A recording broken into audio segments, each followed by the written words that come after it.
The laughter came first.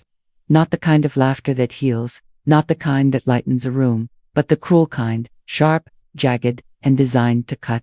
They were laughing as they slid the keys across the table, keys that belonged to a rusted, barely functioning van. "Your inheritance," one of them smirked, eyes glinting with mockery. It was meant as a joke, a dismissal, a way of saying, "You were never meant to sit at this table, never meant to inherit anything of value from this family." And she, quiet, composed, carrying the weight of dignity they mistook for weakness, took the keys without flinching. She didn't argue. She didn't curse. She simply placed the keys in her palm and closed her fingers around them like they were the last fragments of her dignity. But here's what they didn't know. That rusted van carried a secret. Hidden beneath its corroded shell was more wealth than any of them could imagine. Not in the obvious sense, not in plain sight, but in a way that would flip the power dynamic entirely. She didn't know it yet, but the moment they laughed, they planted the seed of their own undoing. Now, pause with me here, because this isn't just a story about a van or about inheritance. It's about the ways in which people weaponize humiliation. It's about what happens when power is abused, and about how a single overlooked action can rewrite an entire legacy. Here's the truth. History is full of people who were dismissed, mocked, and underestimated, only to rise and reveal that the very thing meant to shame them became their crown. So tonight, I want you to step into her story, to feel what she felt when the laughter rang out, when her inheritance seemed like a curse, when her place in the family looked erased. Because what unfolded from that single exchange became not just her redemption, but a lesson for anyone who has ever been underestimated, overlooked, or laughed at by the very people who were supposed to stand beside them. And the first question we must ask is this: how did she get here? Why would a family reduce her inheritance to a joke? And what roots of injustice lie beneath that cruel laugh? That's where we begin. Long before that humiliating afternoon, before the rusted van was placed in her hands, there was a story written in silence, a story of how she had always been there, but never fully seen. She was the youngest daughter-in-law in a family that believed inheritance was about hierarchy, not fairness. To them, wealth was passed down like a weapon, sharpened to reward loyalty, punish independence, and keep the family's power tightly contained. Her late husband had been the quiet rebel of the family, ambitious, yes, but unwilling to bend to the unspoken rules of control, while his brothers played politics with their parents, securing favor by submission. He had taken his wife and children away, building their life in humility and distance. They worked harder, earned less recognition, but lived with something rare in that family: integrity. When he passed unexpectedly, everything shifted. She stood alone, no longer shielded by his presence. And in families like this, where power was currency, her independence was read as weakness, her dignity as arrogance, her silence as insignificance. The system was clear: inheritance would never truly be about honoring contributions or fairness. It would be a stage, a performance, to display who was in and who was out. And on that stage, she was written out of the script before the curtain even rose. Psychologists call this dynamic systemic exclusion, when those in power use material assets, recognition, or opportunities to reinforce hierarchy and erase dissenting voices. It's the same mechanism that keeps certain employees overlooked in organizations or entire communities shut out of resources. It is less about fairness and more about control. And so, when the family gathered to divide the estate, they had already decided her role. Her brothers-in-law received land, stocks, and properties. Her sisters-in-law received heirlooms, jewelry, and bank accounts. And she was given a rusted van, a relic of the family's neglect, the kind of gift that dripped with mockery. But here's what that moment teaches us. Humiliation is never about the object, it's about the message. And the message they sent was loud. You don't belong here. You are less than us. You are forgotten. She could have broken right there.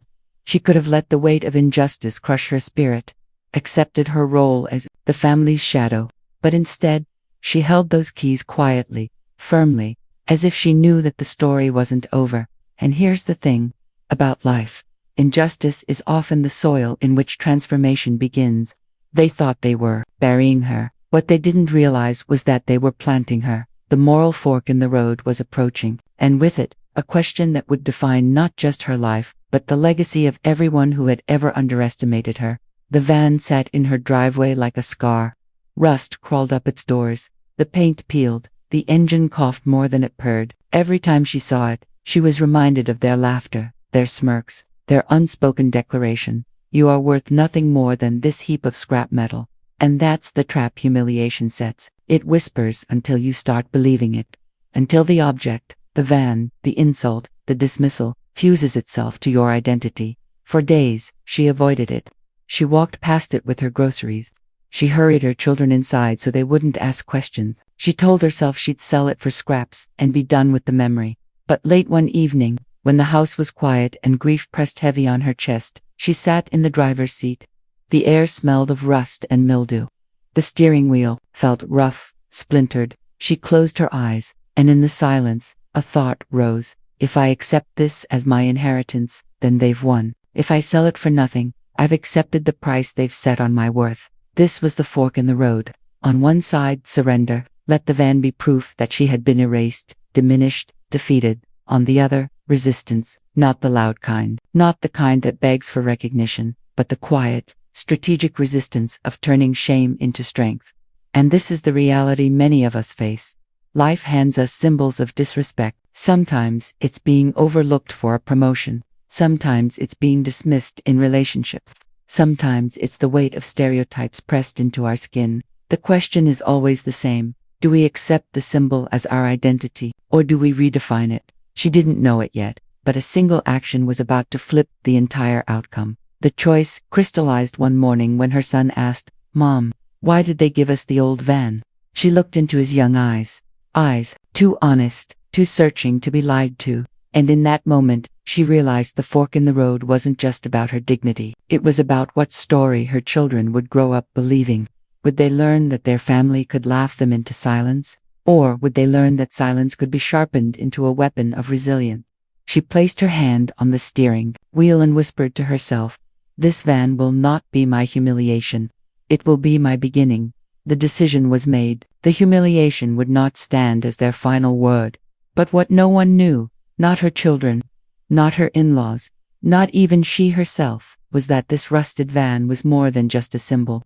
It held within it a hidden power, a secret overlooked by everyone who thought they'd ridiculed her into nothingness. And the moment she discovered it, the tide began to turn. It began with curiosity. On a rain-heavy morning, she decided to start the van, not to drive it, but simply to confront it, to take back some measure of control over this object that carried so much humiliation. The engine sputtered, coughed, and finally roared awake. But beneath the growl of the old machine, something caught her attention. There was a rattle, metallic and deep, not the sound of decay, but of something concealed. She leaned forward, listening closely, and in that moment, an instinct told her, this van holds more than meets the eye. Days passed, and her suspicion grew. She pulled out old maintenance records, receipts, and a folder of papers tucked in the glove compartment. Most of it looked ordinary, but one file, yellowed with time, carried her late husband's handwriting. It mentioned compartments, modifications, a phrase repeated, better to keep it hidden than stolen. Her heart raced. She began searching carefully, pulling at panels, peeling back layers of what she thought was just rust. And then, she found it. Beneath the flooring, under the old carpet and corroded metal, a hollow chamber. Inside it, wrapped in oil-stained cloths, lay bricks of gold. Not jewelry, not trinkets, but solid bars, quietly resting in the belly of the van. Each one gleamed, even under years of dust. Asterisk, she froze. The weight of it wasn't just physical. It was history. It was survival. It was the revelation that her husband, the man they had dismissed as rebellious, reckless, unworthy, had left her something far greater than any of them could imagine. He had hidden wealth not in the banks, where the family could manipulate it, but in plain sight, disguised as worthless. Here's what that moment teaches us. Sometimes brilliance is hidden in the very places others discard. Sometimes what looks like ruin is actually protection. The van they mocked was not a burden, it was a vault. But beyond the gold itself, there was another discovery, her husband's strategy. He had anticipated betrayal. He knew the family's greed, their cruelty, and he trusted her, not them. With the secret, the humiliation they thought they handed her was actually the torch of trust he had left behind. And here's the deeper truth. Hidden power isn't always material. It's often foresight, resilience, a network, or knowledge overlooked by others. Oppressors often underestimate the intelligence of the people they try to humiliate, and that underestimation becomes their undoing. But power, once discovered, invites new dangers. Because the moment she understood what was inside that van, she knew the family could never find out. Not yet. The gold wasn't just a gift, it was a test. And life was about to press harder, because power discovered too early, without preparation, can become a curse. And the family wasn't finished with her humiliation. In fact, the system was about to push back harder than ever, leading her straight into a breaking point. The discovery of the gold should have felt like triumph, but instead it sat in her chest like a dangerous secret. Each day she looked at her children, each day she faced the mirror. She carried the dual weight of humiliation and hidden power. But the world doesn't wait for private revelations. It pushes, it tests, and for her, the test came quickly. The family, still smug from their inheritance ceremony, began circling her life in subtle ways. Bills that should have been paid from shared estate funds suddenly weren't. Bank accounts, tied to her late husband, were misfiled in court proceedings. Relatives whispered in community spaces that she was unstable, unfit, incapable of managing even the little she'd been given. Humiliation wasn't enough. They wanted erasure, and life, as if conspiring with them, piled on. The van broke down, publicly one afternoon, right outside the school gates. Smoke hissed from the hood as other parents stared. Children pointed and laughed. Her son sank into his seat, eyes down, while her daughter whispered, "Mom, can we just get rid of this thing?" She stood there, under the gaze of a community that believed the story her in-laws had written for her, the widow who had been left with nothing, clinging to scraps of a life she couldn't sustain. This was her breaking point, because humiliation in private is one thing. Humiliation in public carves deeper. It leaves scars not just on the person, but on the generations watching, and she felt the sting of both as a woman and as a mother. Psychologists call this social death, the experience of being stripped not just of material support, but of dignity in the eyes of others. It is a devastating force because it attacks the very core of identity. And in that moment, standing on the street with smoke rising and eyes fixed on her, she felt that death creeping closer. She could have sold the gold quietly, traded dignity for survival. She could have disappeared into silence. Many do, because the weight of public breakdown can be unbearable. But here's the paradox. Sometimes it is at the lowest, most humiliating moment that the seed of transformation is forced to break open. Just like a seed must split apart before it grows. Her breakdown was the necessary fracture that would make space for something new. That night, when her children were asleep, she sat alone in the dark with the keys in her hand. Tears came, but they weren't just grief. They were a release, a cleansing, a resolve. And in that silence, she made a decision. She would no longer play the role they scripted for her, no longer hide her strength, no longer let her children inherit humiliation. What she needed wasn't just survival. She needed strategy. And life, in its strange way, was about to send her the spark that would turn breakdown into breakthrough. Night of her public humiliation replayed in her mind like a cruel echo. The smoke, the stares, the whispered pity. She felt the sting in her bones. But sometimes life compresses a person until the only way forward is upward. And in that compression, a spark is born. Her turning point came not from a grand revelation, but from something deceptively small. A conversation. An older neighbor, a quiet man who had been a mechanic his whole life, stopped by the next morning. He had seen her by the school gates the day before, standing in the smoke, holding her composure. He didn't laugh. He didn't pity. Instead, he said gently, "Sometimes what looks like broken metal is just waiting for the right hands. Don't throw it away until you understand what it really is." It wasn't just about the van. She knew that. It was about her life, her husband's foresight, her dignity, her children's future. And that phrase lingered. Don't throw it away until you understand what it really is. That evening, she returned to the van, opened the hidden compartment again, and stared at the bricks of gold. For the first time, she didn't just see wealth, she saw a possibility. She saw a strategy. She saw her late husband's trust in her, and her responsibility to honor it. Here's what that moment teaches us. Transformation rarely begins with resources alone. It begins with reframing. When the mind sees possibility where it once saw shame, the entire trajectory of a life changes. She made a plan, not impulsive, not desperate, but deliberate. She would not sell the gold in haste. She would learn. She would study markets, understand value, seek mentors who could guide her in secrecy. She would turn humiliation into investment, not just financial, but personal. And perhaps most importantly, she resolved to carry her strategy in silence. No grand announcements, no desperate claims to prove her worth. Just quiet, steady action. Because sometimes the most powerful transformations are not visible at first. They are cultivated in shadows, watered in silence, until one day they bloom in the open where no one can deny them. This was her spark. The woman they mocked as powerless was about to become something else entirely, a strategist. But sparks alone don't burn down injustice. Sparks require fuel, patience, and execution. And so began her silent climb. One quiet, deliberate step at a time. The plan didn't announce itself with fanfare. There was no sudden flood of wealth. No overnight transformation.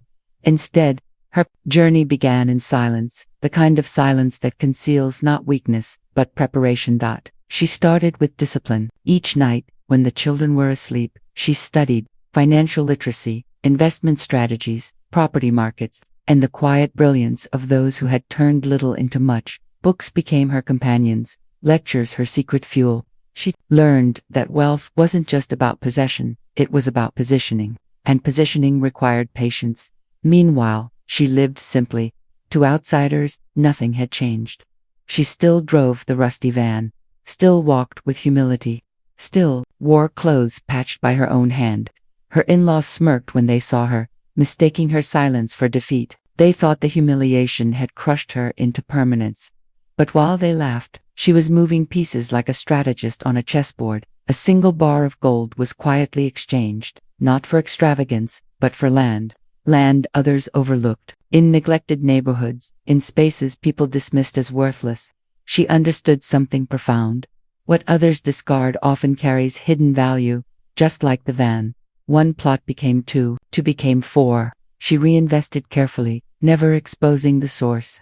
Each move was quiet, deliberate, cloaked in invisibility. Her children noticed the changes in subtler ways. The pantry was never empty. The electricity bills were always paid. School fees, once a looming threat, were covered without delay. They didn't know how she managed it, but they began to see their mother not as the woman laughed at for her rusted van, but as the woman who carried them forward with unshakable steadiness. And here's what that moment teaches us. Real power rarely announces itself early. It builds, quietly, out of sight, until its foundation is too strong to be shaken. The years passed, and her silent climb grew taller. She diversified. Small businesses emerged under her name. Community initiatives she funded lifted others who had once been humiliated as she was, and still, she said nothing of the gold. Nothing of the van.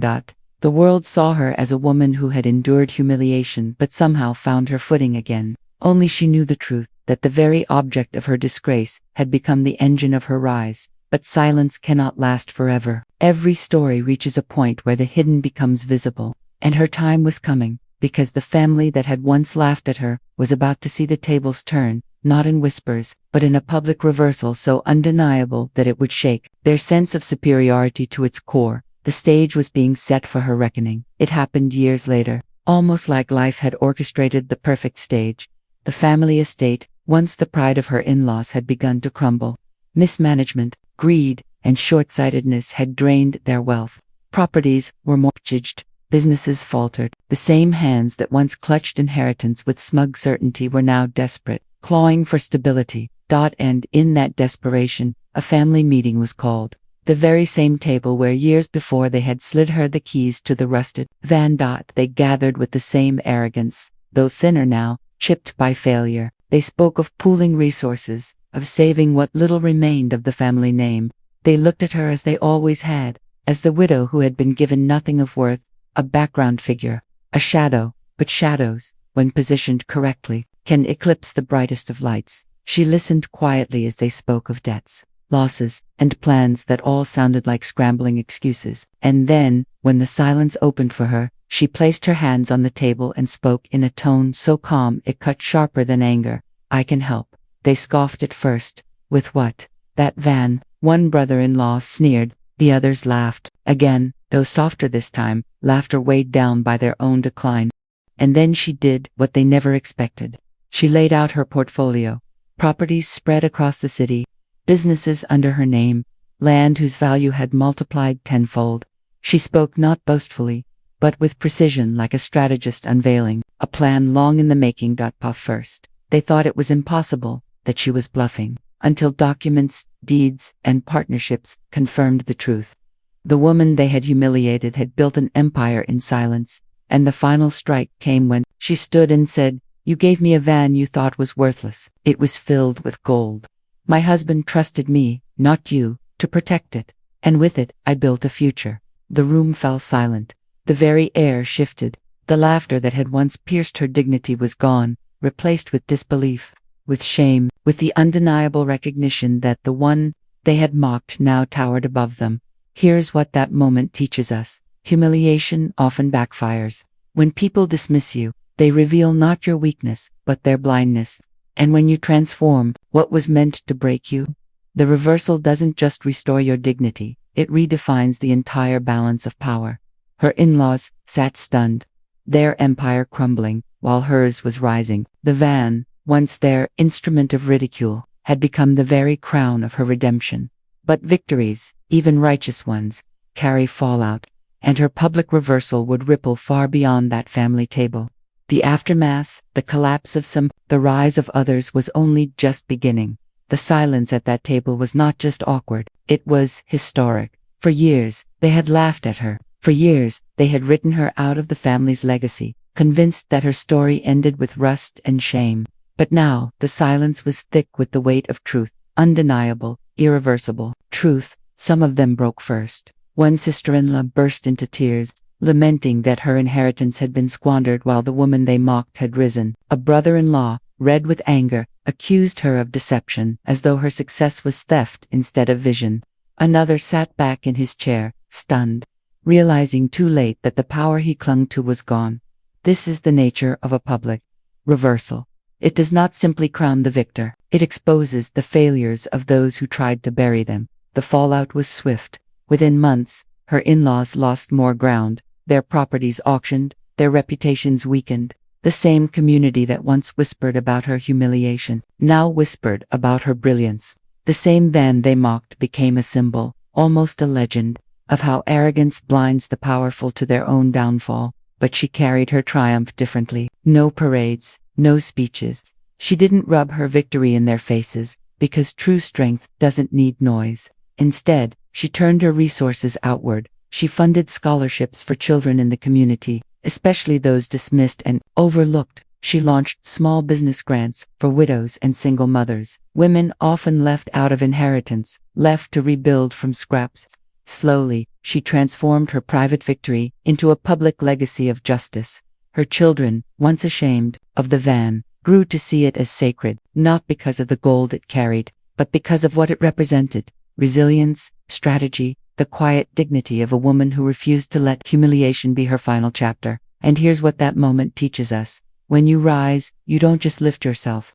You create a blueprint. You show others who have been silenced that survival can be turned into strength, and strength into transformation. Yes, there was a cost. The van itself eventually broke beyond repair, its body too weathered to carry forward. But she didn't discard it. She placed it on a small piece of land, preserved it like a monument, because it was not just a vehicle. It was the reminder that even rust can hide gold, that even scorn can seed power. Her enemies were humbled, her children were redeemed, her legacy was secured, but most importantly, her story became bigger than her family. It became a testament to anyone who had ever been laughed at, excluded, underestimated. And now, the question turns to us: what do we do with the humiliations handed to us? Do we surrender to them, or do we, like her, turn them into something that reshapes not only our lives but the lives of everyone watching? Because her story doesn't end with revenge, it ends with redemption. The van rusts quietly now, sitting in the corner of her land like a monument, its body eaten by years, its windows clouded. To anyone else, it would look worthless again, but to her children, to her community, and to all who know her story, it is a crown. Not a crown of gold and jewels, but of resilience and vision. She often walks past it in silence, Sometimes she rests her hand on its faded frame, remembering the day it was handed to her with laughter meant to wound. And she smiles, not in bitterness, but in gratitude. Because without that moment of humiliation, she may never have discovered the hidden trust her husband left, never been pressed hard enough to ignite her transformation, never created the legacy she now leaves behind. Here's what that moment teaches us. The symbols of your humiliation can become the tools of your rise, if you choose not to surrender. To them, her story echoes something deeper about life itself. When others dismiss you, they are only exposing their blindness. When they mock you, they reveal more about their fear than your worth. And when you choose to rise, not through noise but through strategy, your victory becomes undeniable. This is not just about one woman and a van. This is about every person who has been laughed at, overlooked, or denied their rightful place. It is about every community told they were worth nothing, only to discover their hidden gold in their culture, in their resilience, in their brilliance. Van was never just metal. It was a mirror of what we all carry, buried worth, waiting for recognition. Asterisk, asterisk. So I leave you with this. What is your van? What is the object, the insult, the dismissal that others handed you, thinking it would break you? And more importantly, what hidden gold lies inside it, waiting for you to uncover it? Because transformation begins when you stop asking for others to see your worth, and start building it so strongly that their laughter becomes irrelevant. Single action flipped her entire outcome. She chose not to see the van as rust, but as possibility. And that choice reshaped everything. Now, it's your turn. Rise from what was meant to break you. Turn humiliation into power. Carry your legacy forward, not with noise, but with undeniable results. If her story resonated with your values, if it stirred something in you, then I invite you. Like this video. Share it with someone who needs hope today, and subscribe so we can keep walking these journeys of resilience together. Because the world may laugh at you now, but one day, they'll tell your story in awe.